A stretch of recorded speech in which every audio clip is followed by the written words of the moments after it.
Hello. My name is Meadow Voss. And 3 days ago, my sister sold our dead father's classified war documents to fund a luxury trip to Hawaii with her boyfriend.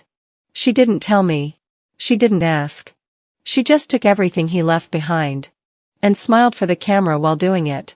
Because that's what betrayal looks like in my family. Beautiful. Public. And always served with a drink. The library lights hummed as I flipped the last switch, their soft flicker reflecting in the glass doors like distant stars. Outside, rain softened everything, parking lines, car roofs, the world itself. It had been a quiet shift, uneventful, until my phone buzzed. I didn't look right away. Some days, I let the world knock and wait outside a little longer. The second buzz came as I was locking the main entrance. I glanced down, thumb hovering just above the screen, ready to ignore it again, until I saw the name. Callista. I tapped. The photo filled the screen before I could think to breathe. My sister. A white silk sundress, a glass with some pineapple wedge perched on the rim, her lips curled into a smile like she'd won something sacred. Behind her, Denton, shirtless, bronzed like some ad for beachfront real estate. And there, just off to the right, near a wicker chair was my father's war document case. Brown leather. Brass latch. One corner dented, the initials EV faint but still proud. My heart didn't crack. It didn't even sting. It just stopped moving. I zoomed in slowly, as if giving myself time to hallucinate, to hope I was mistaken. But I wasn't. That was his. Always kept beneath the folded flag on the mantel. Always off limits, even when he was alive. There it was, casually parked like a forgotten beach bag. I sat in my car, keys still in my hand, eyes frozen on the image. The caption read, "Freedom feels better with sunshine and no baggage." The laugh caught in my throat tasted metallic. My fingers trembled as I scrolled. Another post, Callista by a pool, drink in hand again. Sunsets over stress. Reset mode. There were no mentions of our father. No hint that those papers she just brought to Hawaii like a carry-on had ever belonged to someone who wore dog tags for 28 years. I drove home in silence. Wipers clicking across the windshield like a metronome trying to keep time with my thoughts. The house was quiet when I stepped inside. The record player in the back room still played low, instrumental jazz from a time when songs said more by saying less. The air smelled like lemon polish, old wood, and that familiar ache I hadn't named in years. The memorial shelf stood to the right of the fireplace. A dozen candles flickered beneath a large photo of my father in uniform, Callista beside him, her smile beaming, eyes locked on the camera. And there I was. Barely. A photo from my high school graduation, faded, crooked, half hidden behind a ceramic angel Mom swore brought peace. Even in death, they rearranged the narrative. I stepped closer, fingers brushing the dust along the frame's edge. My own face stared back at me like a stranger at a family reunion. I adjusted it slightly, and in the glass, I saw my reflection. And behind it, a world that had learned how to edit me out. He trusted me with those papers. I wasn't supposed to shout that from rooftops, I wasn't made for drama, but I remember the weight in his voice when he handed me the key. "They're not for show, Meadow," he'd said. "They're for the right moment." And now they were sitting by some pool, soaking in sun and ignorance. I sat at the kitchen table, phone still in hand, scrolling through Callista's posts like I was reading someone else's story, but I knew this chapter. I knew every sentence that had been erased to make space for her perfect captions. Comments filled the screen. "Living your best life. So well deserved. You've always had that light. I'd always had the responsibility. The late night runs when Dad forgot his meds. The phone calls with the VA. The folded laundry. The silence." My grip tightened until the phone buzzed again, a new comment. I didn't read it. Instead, I slowly stood and walked to the storage closet. The shelf where Dad's document case used to be was empty.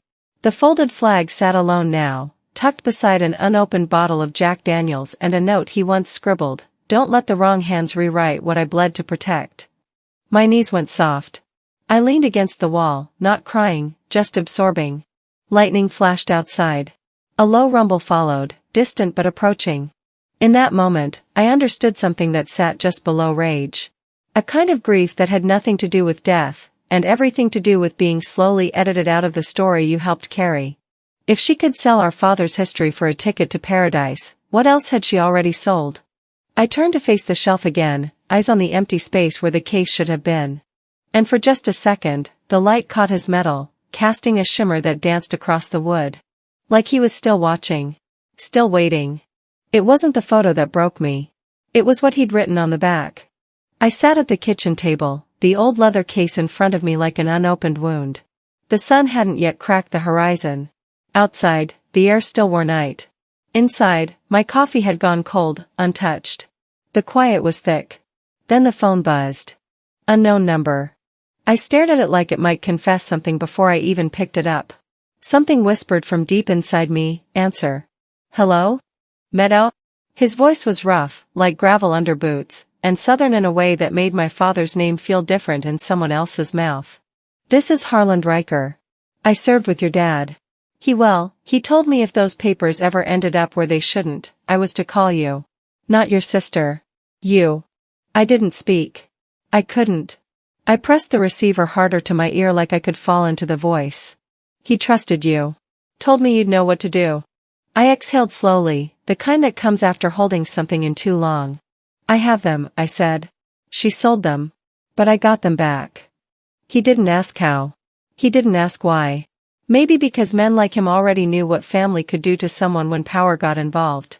"Then you need to look inside. Not just the files. Look deeper. He said you'd find what you needed, if you were ready to carry it." We said goodbye without promises. I sat in that silence again, but this time it felt like a breath being held, not a breath lost. Later that morning, I drove to the edge of town, to a thrift shop that looked like it belonged in another decade. Dust clung to every object like memory refusing to let go. The bell above the door jingled as I walked in. An older man behind the counter looked up, his expression shifting when he saw me. "You the sister?" he asked, narrowing his eyes. I nodded, my mouth dry. "I'm Meadow." He pulled out the leather case from behind the counter and set it down like something fragile but heavy.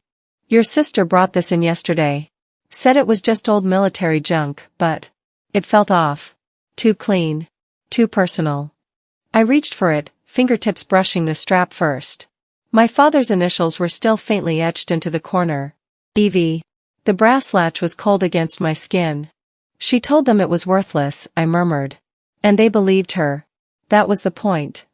The man's brow furrowed like he wasn't sure what he'd stepped into. But he stayed quiet. "There was a photo in there, I think," he added. "Didn't look at it long. But your dad wrote something on the back. Looked important." I nodded, heart thudding now. I took the case to my car and sat in the front seat without turning the engine on. My hands trembled as I opened it. Inside was a folded document, the edges worn soft. Beneath it, tucked into the lining, was the photo. Me and Dad. I was maybe 10, wearing his old army cap, grinning like I understood something I couldn't possibly have known back then. He was behind me, one hand on my shoulder, the other holding the flag that would one day be folded on our shelf. I turned it over. The words were written in his tidy, blocky script. "For when they make you doubt it, remember, you were always the one I trusted. Not for convenience. For truth." My breath caught in my throat. I didn't cry. I couldn't. I was past the tears and into something else entirely. I drove home slower than usual, the kind of slow that lets grief ride in the passenger seat without pushing it away. When I got there, I placed the photo next to the folded flag. They belonged beside each other. Neither had been given the space they deserved. Later, I sat on the couch and opened my laptop. The emails still waited, unread threads from Callista, updates about the estate transition, and the latest from Denton's press team announcing his new legacy initiative honoring veterans. My stomach clenched. Legacy. He used that word like it was a brand, not a burden. Not something earned. I searched Harland Riker. Not much came up. Just a few local mentions, a volunteer line for the VA. I found an old interview he did about my father. He didn't mention me. I didn't expect him to. But now he had. And that mattered more. I returned to the case, fingers trailing over every document. Then I saw it, something tucked in the inner fold. Another envelope. This one wasn't labeled. Inside was a smaller page, handwritten again. "Meadow, if you're reading this, then I didn't get to explain what they were really after. It's not the papers. It's what they give them power to do.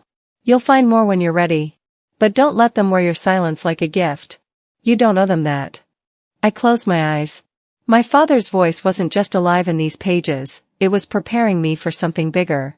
Softly, gently, I whispered back to the empty room, I'm listening now. The night felt heavier after reading his words, as if the house itself was holding its breath along with me. The case sat on the table, edges frayed, smelling faintly of oil and time. I didn't want to open it again. Not yet. But grief doesn't wait for permission, it moves through you until you obey. Rain tapped softly against the window, a steady rhythm that sounded too much like footsteps. I whispered to no one, not yet, but my hands didn't listen. The latch clicked open with a sigh, the kind of sound that breaks the silence in a church. Inside lay an envelope, yellowed and thin, my name written across it in his unmistakable handwriting. Beneath it, a folded map drawn in pencil, the lines almost fading into the paper. I lifted the photo next, a memory captured before the world became complicated. I was 10, wearing his oversized cap, smiling with the gap in my teeth he used to tease me about. On the back, in blue ink, were the words. For when you no longer doubt your place. I pressed the picture to my chest. The air smelled of rain and old paper. My throat ached, but it wasn't sadness anymore, it was clarity. I unfolded the letter next. His voice lived between the lines. Meadow, if you're reading this, someone tried to erase you. I've seen it coming. That's why I documented everything outside the system. Not for court, for truth. They'll call it just paper, like they always do. But you'll know what it really is. Each word landed like a step in a long corridor, leading somewhere I hadn't been ready to go. I could almost hear him saying it, the quiet certainty that made people stop arguing even when they disagreed. My fingers brushed the corner of the letter. The ink had bled a little, smudged by what might have been a raindrop years ago, or maybe his sweat during those long nights at the desk, rewriting history in his own hand. He must have known they would come for it. Maybe not in this way, not with sunlit cocktails and staged smiles, but in spirit, yes. The theft of meaning, not money. I remembered a night when I was 12, standing in the garage as he fixed the old door that always jammed. I held the flashlight too close to his face. He squinted, smiled, and said without looking up, someday, when I'm not here, you'll be the only one who knows why I kept things the way I did. I laughed then, thinking it was about his clutter. But now, that line came back like a prophecy. He had always been preparing me for silence, his and theirs. I took the map out carefully, flattening it on the table. It wasn't a battlefield map. It looked like a property grid, sections marked in faint pencil, small X's near the corner labeled Riker. Harland. My pulse quickened. He wasn't just an old friend, he was part of this. My father hadn't been building a wall of secrets, he'd been building an escape plan, one that didn't depend on family loyalty. Lightning flickered outside, lighting up the room in brief, startling flashes. The reflection of my face in the window looked older than it had a week ago. I whispered quietly, almost prayer-like, I see it now, Dad. I see the line you drew. Because that's what this was, a line. Between duty and deceit. Between what's right and what's easy. He had refused to cross it, even when it cost him peace in his final years. And now it was my turn to stay on the right side of it. Tears slipped down, but they weren't helpless anymore. They felt deliberate, like a ceremony. I started organizing everything, the letter, the map, the photograph. I scanned them into my computer, labeled every file, backed them up on a drive I hid beneath the floorboard. I printed 2 sets, one for me and one to keep safe elsewhere. Every movement was careful, calm. Quiet power, he'd call it. The cursor blinked on the screen, waiting for me to act. I highlighted the line that stood out above the rest, the one that made my stomach twist, not to be handled by Callista under any circumstance. It wasn't just a warning. It was permission, to protect what he couldn't anymore. The house creaked softly as I opened my email. The glow of the monitor lit my face, pale against the darkness. I typed a name I hadn't said in years, Inez Margrave. The last person my father trusted with legal work before the family stopped listening to him. She'd been kind once, a rare thing in those circles. Sharp, fair, unafraid to call greed by its name. I attached the scans, added a message. Inez, it's Meadow Voss. My father left you listed in his will as executor for classified materials. I believe those materials were sold without consent. Please confirm receipt. I'm ready to act. My finger hovered over the send key. I hesitated, not from fear, but because I could feel the weight of what came next. Sending that email meant I couldn't go back to pretending ignorance was peace. I clicked send. For a moment, the screen seemed to hum louder, as if the whole house exhaled. Then the quiet returned. Only the soft patter of rain, the rhythmic tick of the clock, and my heartbeat echoing between them. I leaned back in the chair, rubbing my temples. Exhaustion came like a slow tide. My father's face, steady, calm, impossibly alive, floated behind my closed eyes. I wondered if this was how he'd felt when he wrote that letter, tired, but certain. The house phone rang suddenly, sharp in the silence. I jumped, knocking over my mug. Coffee spread across the table like a dark map. The caller ID glowed, Callista. I didn't move at first. Let it ring once. Twice. The sound cut through me like a blade dull from overuse. On the third ring, I picked up, because part of me needed to hear how guilt sounded when it dressed itself in concern.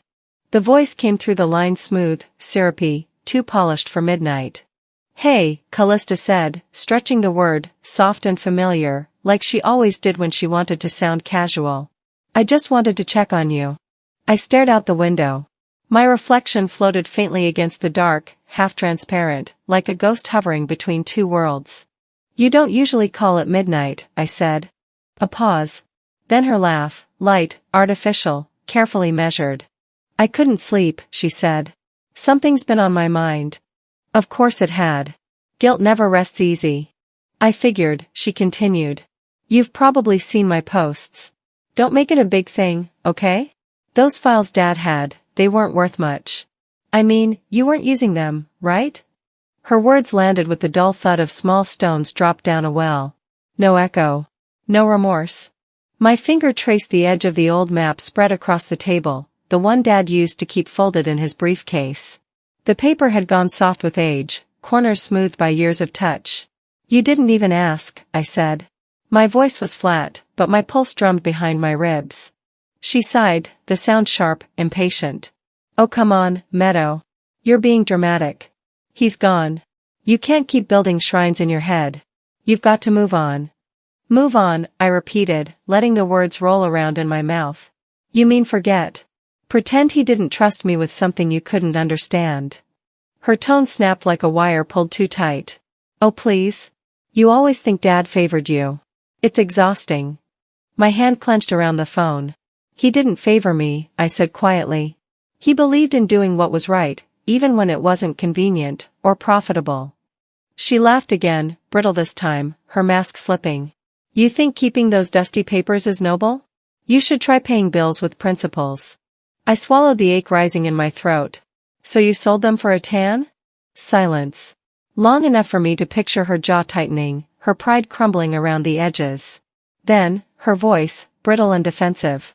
You know what, I don't need this. I was trying to include you, but if you're going to make me the villain. You don't need help with that, I said softly. You've had years of practice. A sharp breath on the other end, the sound of a reply swallowed before it could form. Then, in a tone too calm to be real, she said. I hope you find peace, Meadow. I really do. Click. The line went dead. I set the receiver down gently, as if it still had a pulse. The house exhaled into silence.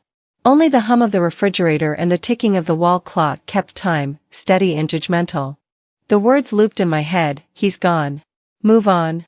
I whispered them aloud just to hear how hollow they sounded when they came from my own mouth. Sleep never came. At some point, I gave up trying. I got out of bed, turned on the lamp, and opened my laptop. The light hit my eyes like a confession. I scrolled through old folders, letters from Dad, scanned service awards, notes written in his deliberate, steady handwriting. Then I clicked open my email archive. Something felt wrong. A small, misplaced detail, but unmistakable once I saw it. The last email he'd sent me, the one I hadn't opened until after the funeral, was marked read. I stared at the screen. I hadn't opened it then.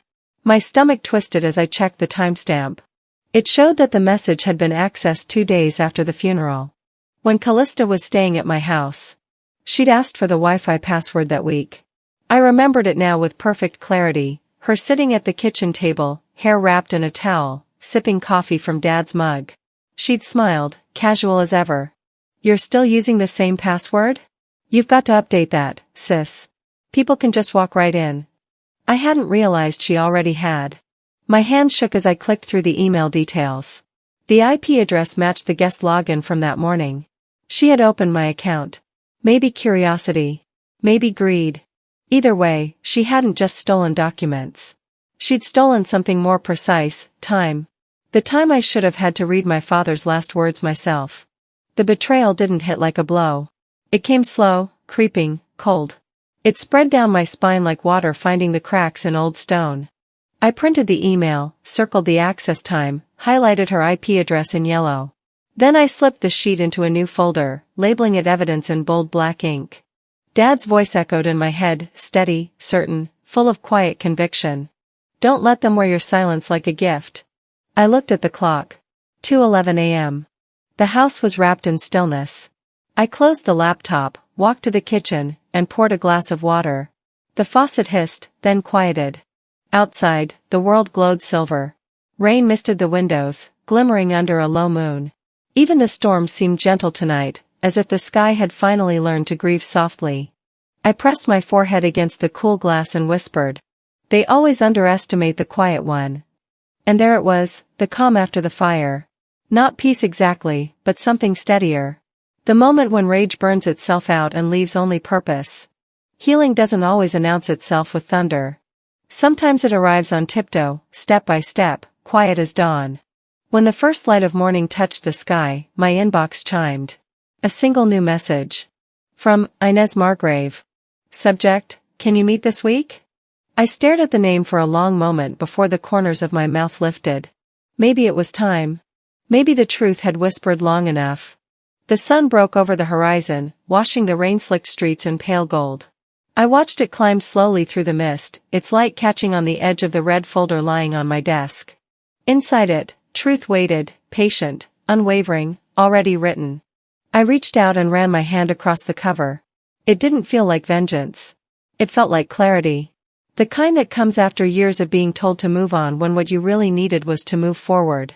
I picked up the folder and whispered, more to myself than anyone else. They called me difficult. Maybe what they meant was unstoppable. And with that, I began drafting my reply. Because sometimes the quiet ones aren't quiet at all. They're just preparing the record. The email from Inez Margrave came with no greeting, only a time and address. That kind of efficiency meant she hadn't changed. I arrived at her office a few minutes early. The air smelled of coffee and lemon disinfectant, the kind of clean that hides years of quiet battles. She greeted me with a handshake that was firm but brief. You look like your father, she said, adjusting her glasses. I wasn't sure if that was comfort or warning. The room was quiet, polished wood, pale carpet, shelves of files that carried stories people wanted forgotten. I sat across from her while she leafed through the folder I'd brought. You're telling me your sister sold these without your consent, she asked. I'm telling you she desecrated them, I replied, my voice steadier than I expected. Inez placed two documents side by side, sliding her finger across one. This signature, she said, tapping the corner. It's off. It was filed with a home equity request 3 months before he died, I said.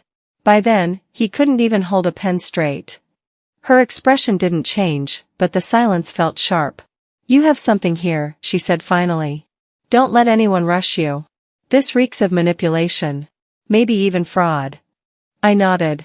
Inside, I burned, not with fury, but with precision. My father used to say anger was heat, precision was flame. Flames light the truth, even if they scorch on the way. Inez leaned back. What do you want out of this? Not money, I said. I want his name back. She looked at me for a long moment. That's harder. But cleaner. By noon, I was walking out with copies and legal options. She promised to contact the VA for verification. I promised to stay patient. Both of us lied a little. That afternoon, I called Denton Creed and asked to meet. He tried to dodge, claiming his schedule was full. You're always free for publicity, I said, and named the cafe 2 blocks from his office. Public. Loud. No room for manipulation. He agreed, probably assuming I'd fold like family always did. He arrived 20 minutes late, wearing confidence like a pressed shirt. Hope you're not here to make things messy, he said, flashing that rehearsed grin. I placed a file on the table between us. The papers inside were copies, the forged documents, the mismatched signature, everything Inez had highlighted. "This is your warning," I said. "Next time, it goes to the press. Or the VA." He laughed softly, the way people laugh when they think you're still beneath them.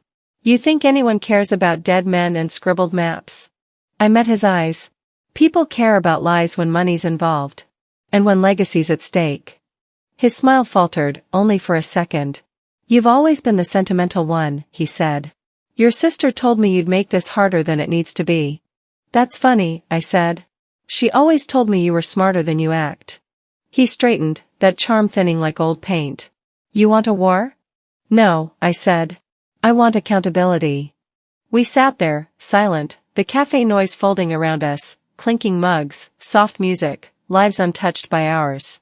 When he finally stood, he leaned in close enough that I could smell the cologne that pretended to be sophistication. "Be careful," he murmured. "You don't know how hot this can get." I didn't flinch. "Just know," I said quietly, "I document everything."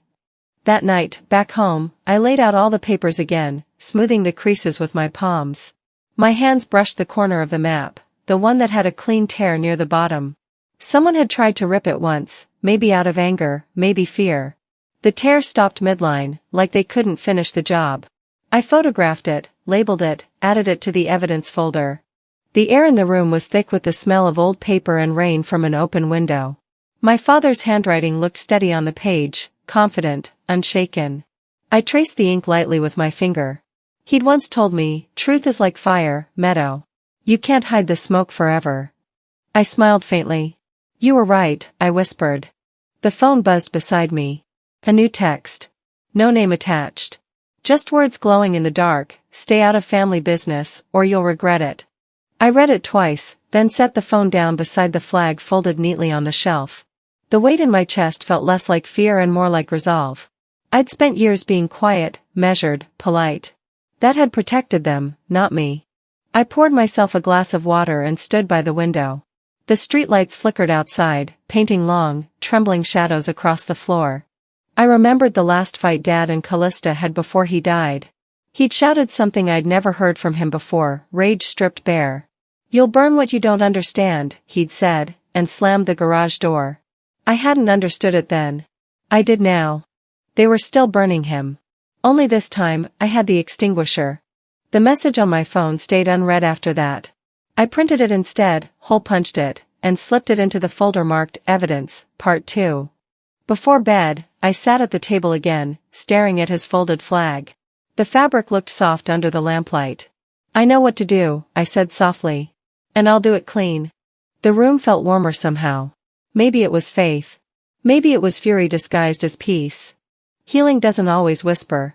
Sometimes it flickers, waiting for oxygen.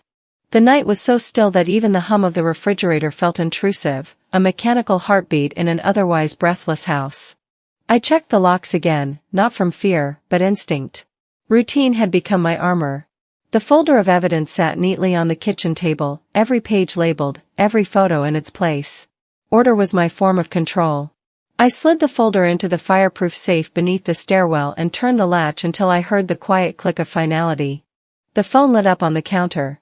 An unknown number again. The first message had been a warning, veiled in courtesy. This one wasn't. "Stay out of family business, or you'll regret it." I read it twice, thumb hovering over the screen. Then I took a screenshot, printed it, and slipped it into a plastic sleeve for the folder. Quietly, I whispered, "They're trying to rattle me." A small pause. Then I added, "That means I'm hitting something real." The heater kicked on, the sound filling the empty house for a moment, warm air humming through cold ducts. But even noise couldn't drown memory. Memories don't stay buried, they wait. They listen for cracks. I was 24 again, sitting on the porch with my father. The night smelled like cedar and rain. I'd just lost a job, hands over my face, humiliated by my own failure. He'd sat beside me, not saying anything for a long while, just listening to the sound of crickets and my quiet sobs. Then he said it, voice low and certain. "There will come a day, sweetheart, when silence will cost you more than confrontation. Just don't wait too long to speak." He never raised his voice. He didn't need to. Truth from him always landed like a verdict. Final. Unshakable. Now, years later, that truth struck a match in my chest. And this time, I didn't let it go out. By morning, I knew what I needed to do. Not hide. Not whisper. Appear. Callista was speaking at a wellness panel downtown, her latest attempt at rebranding righteousness as lifestyle. The event was sponsored by Denton Creed's company, Naturally. The poster online showed them side by side: health, wealth, renewal. I hated that word. Renewal. For them, it didn't mean healing. It meant erasure. I arrived early, blending into the crowd with a coat zipped to my chin. The ballroom smelled of perfume and ambition. Voices buzzed over small talk, each sentence sharpened by the need to be heard. Coffee steamed from paper cups with gold lettering, Denton and Company. Success with a logo. Callista took the stage first. Cream suit. Flawless hair. She radiated serenity, the kind that comes from selling a version of peace you've never personally met. She spoke about resilience, as if she'd invented it. The audience nodded, eager to be inspired by something rehearsed.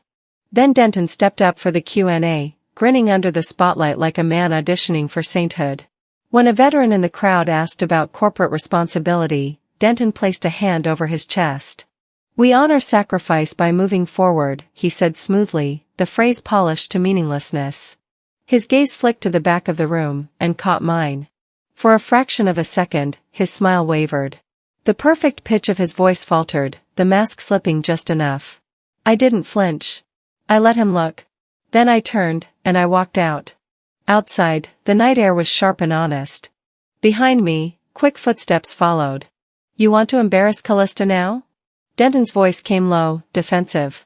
"You think your daddy's ghost is going to protect you?" I turned, calm. "Not a ghost," I said. "A record. And records don't fade when they're printed." He smirked, too confident, too used to control. "You have no idea what you're starting." "I'm not starting anything," I said. "You are. Every time you sell a lie." I left him standing there, hands shoved into his pockets, the posture of a man who believed confidence could substitute for conscience. Back home, the house felt heavier, as if the walls had soaked in my exhaustion. I went straight to my father's study, a room I rarely entered because it still smelled like him.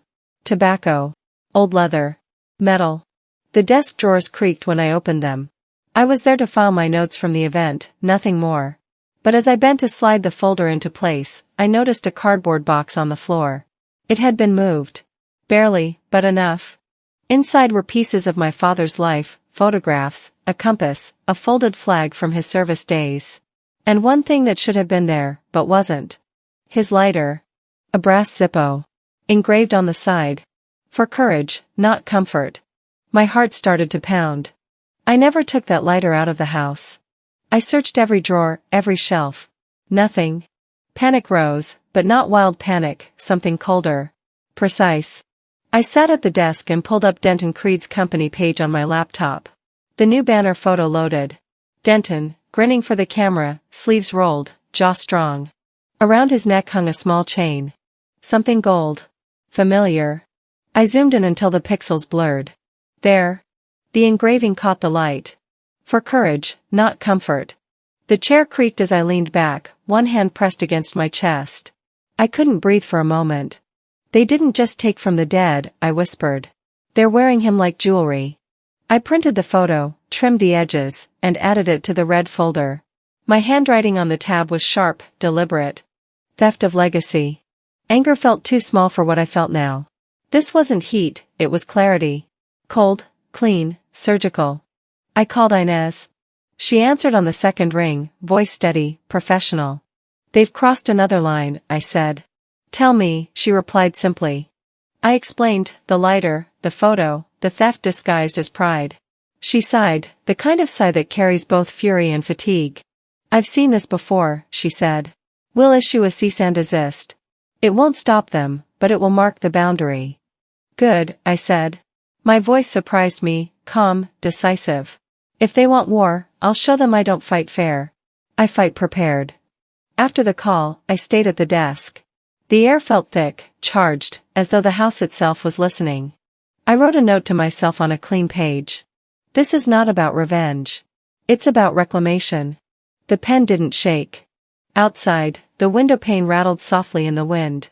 Somewhere in the distance, a train passed, a low, steady rumble, like the sound of something inevitable. I could almost hear my father's voice again. Gentle, certain. Truth is a long game, Meadow. You just have to outlive the lies.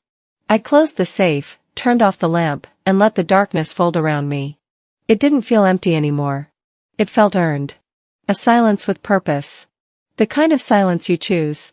And when the wind quieted, I whispered the words etched into that stolen brass lighter, words I would reclaim soon enough. For courage, not comfort. 2 days later, a thick envelope arrived in the mail. Inside was an invitation printed on heavy cardstock trimmed in gold, Veterans Memorial Gala, keynote speaker, Callista Voss. I read the name twice, tracing the embossed letters like they were carved into bone. They'd stolen his story, and now they wanted applause for telling it wrong. I slipped the invitation into my coat pocket. I wasn't invited, but I was going anyway. The hotel ballroom was drenched in red, white, and gold. Flags framed the stage, the air perfumed with cologne and pride. People clinked glasses, their laughter echoing against the marble floor. I kept to the shadows near the back row, standing just outside the halo of light. The scent of polished wood and champagne mixed with something colder, performance. When the screen behind the podium flickered on, the slideshow began. Photo after photo of Callista and my father filled the room, him in uniform, her smiling beside him. Every image painted her as his partner in legacy, the dutiful daughter, the torchbearer. I waited for my face to appear, even once. It never did. Even in death, they were rewriting who he loved. Applause followed every image. I could feel the weight of erasure pressing against my ribs. The sound didn't sting the way it used to. It burned. Then Callista walked onto the stage. The audience hushed the way people do when they expect grace. She looked flawless, every hair in place, her voice smooth as honey. Tonight, she began, we honor not just the man my father was, but the values he instilled in us, family, integrity, and courage. I froze. I knew that line. Every sentence that followed was mine. Word for word from a letter I wrote to our father 6 years ago, after his surgery. Only one copy existed. I'd printed it and left it folded in my nightstand. She was quoting me like scripture. She didn't just erase me, I whispered. She's wearing me. The room swayed a little, but I steadied myself. I wasn't here to shout.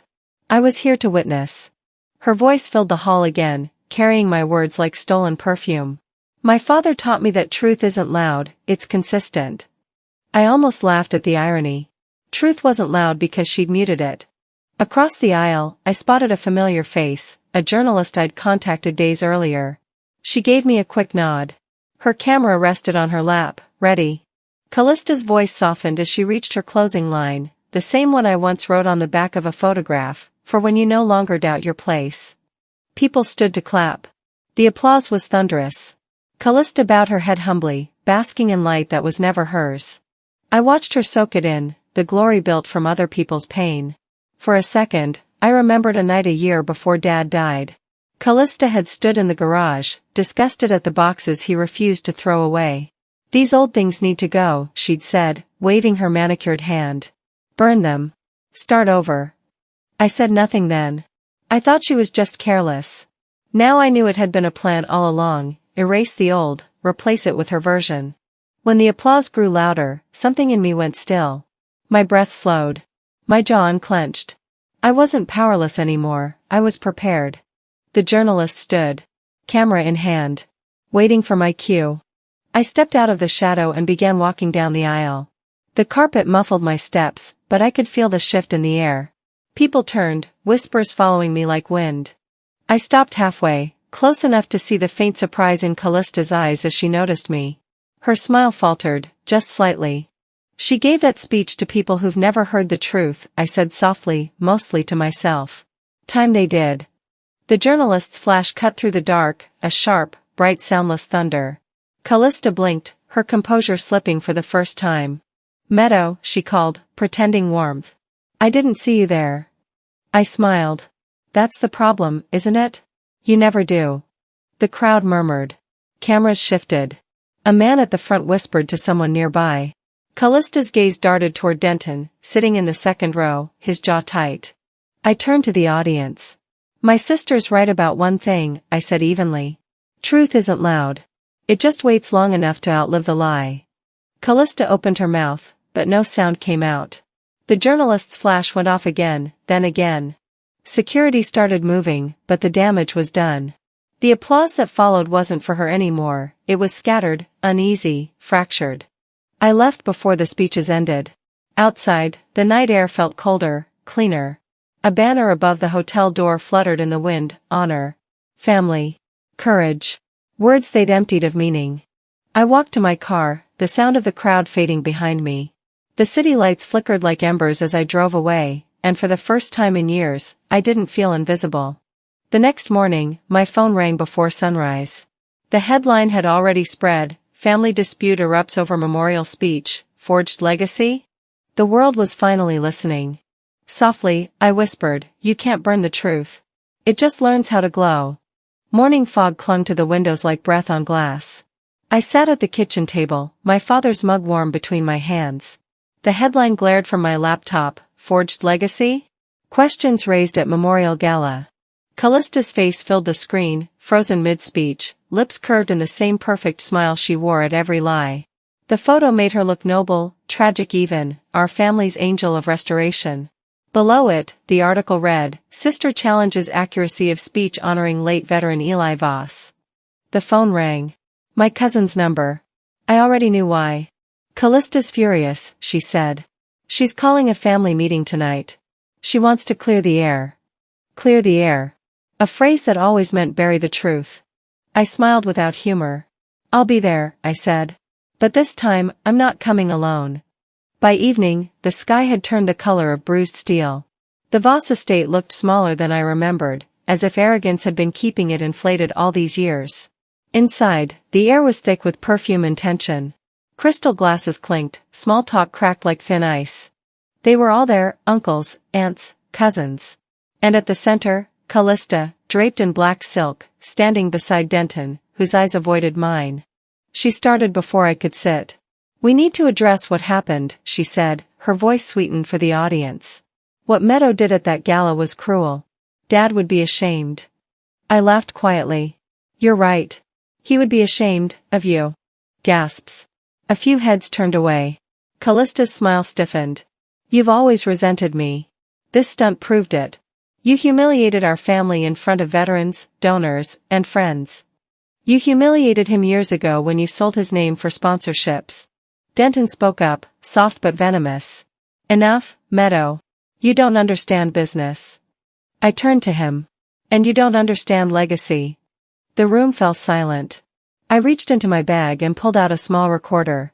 Before I say anything else, I said, you should hear from someone who still matters. I pressed play. Static, then my father's voice, steady, unmistakable. If you're listening to this, and Meadow's being dismissed, stop.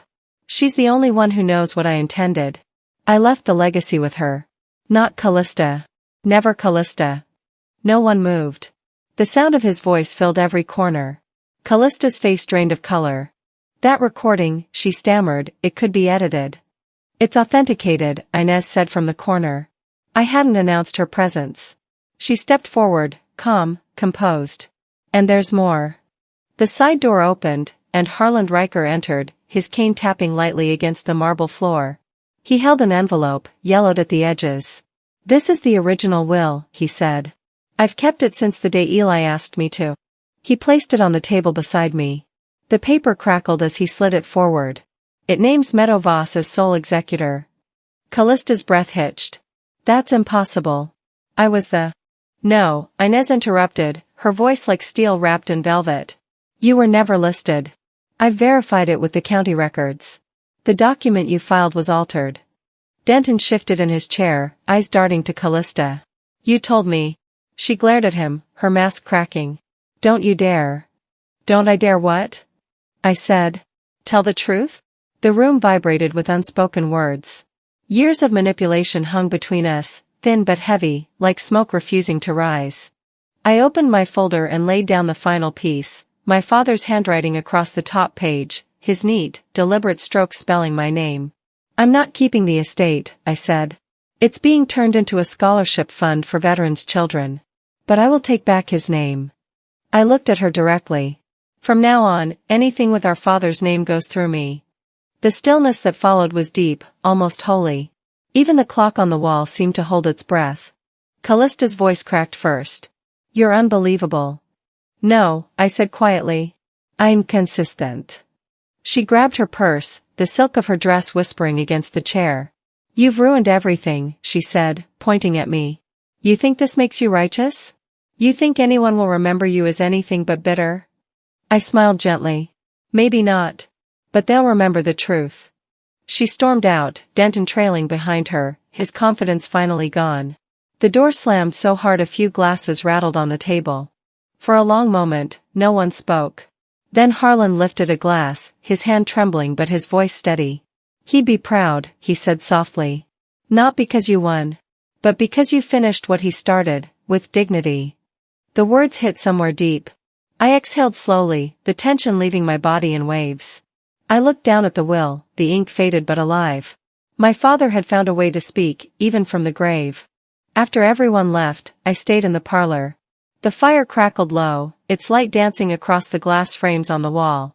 For the first time, my father's photograph seemed to look directly at me. I whispered, "It's over." But it wasn't quite over. The battle had shifted from survival to closure, and closure had its own quiet weight. When I returned home, the night was still heavy with rain. The house smelled like paper and pine cleaner. I poured myself tea, sat by the window, and watched water slide down the glass in crooked paths. In the calm that followed, I felt something gentle, peace, or maybe exhaustion dressed as peace. The next morning, a letter arrived. The envelope was cream-colored, my name written in Callista's elegant hand. No return address. I turned it over slowly, feeling the slight tremor in my fingers. I hadn't expected her to write. And I definitely hadn't expected to feel anything as I opened it. The letter sat on the kitchen counter for an hour before I touched it again. Callista's handwriting curled across the envelope, slanted, precise, still full of herself even now. I made tea and let it cool until the steam disappeared, until the silence between us was all that remained. Only then did I open it. The first line made me laugh, almost. You won, I guess. But it's funny, when you do everything quietly, no one ever remembers you were in the room. Typical Callista, part insult, part confession. Her words smelled of perfume and pride, even on paper. I read them twice and felt nothing sharp, nothing burning. Just a strange kind of stillness, like the sound of a door closing gently after a storm. My father once said, the strongest threads are invisible. That's why they last. I thought of that as I folded her letter back into its envelope. Some things didn't need a response. Silence would do the talking for me. Days later, the scholarship ceremony came. The first Eli Voss honor grant. Small event, no cameras, no press releases. Just a handful of people in a community hall that smelled faintly of coffee and floor wax. Rows of folding chairs. A table with a plain white cloth. Simple, the way he would have wanted it. A young woman stepped up to the microphone, her hands trembling as she held her notes. I never knew him, she said, voice thin but brave. But because of him, I get to try. The room was quiet. Even the air seemed to hold its breath. I stood at the back, hands clasped together, watching. The sound of applause felt softer here, earned, not performed. Someone asked where Callista was. The question floated, then vanished. Her absence was noted, but not missed. After the ceremony, I walked outside. The afternoon light had the color of peace, muted gold fading into gray. I could hear my father's words again, you can't protect everything, Meadow. Just the part that keeps you honest. He was right. I hadn't saved everything. But I'd saved what mattered. I thought it would feel like revenge, standing there, knowing her reputation was crumbling while mine had finally found its footing. But it didn't. It felt like a return.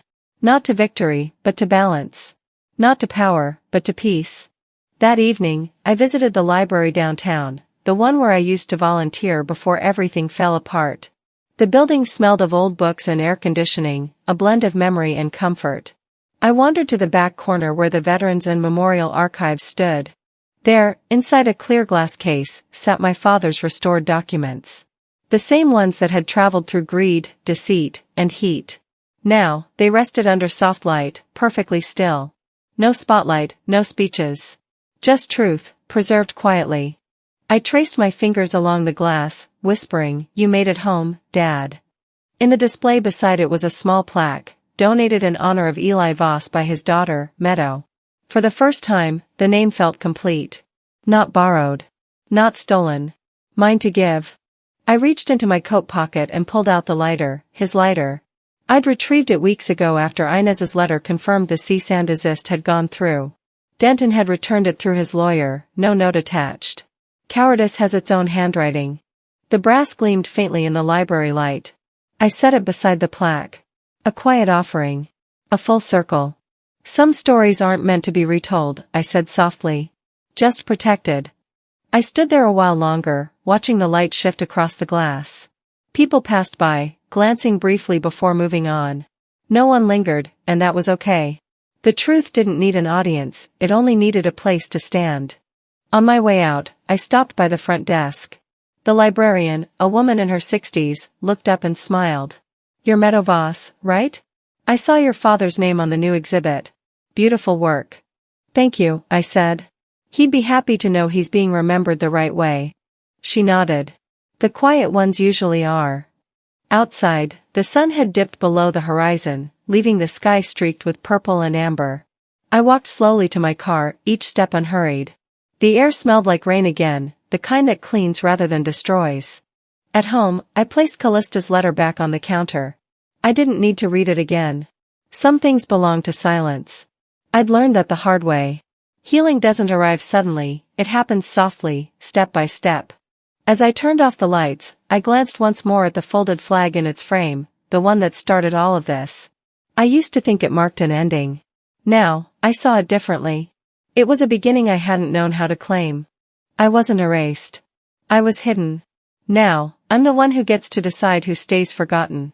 Sometimes, the loudest justice is the kind you never have to shout. Not all stories end with revenge. Some end with clarity, quiet, earned, and irreversible. What would you have done if your own family tried to erase you? Tell me in the comments. And if this story stayed with you, make sure to subscribe. Because the next one might just be your story, too.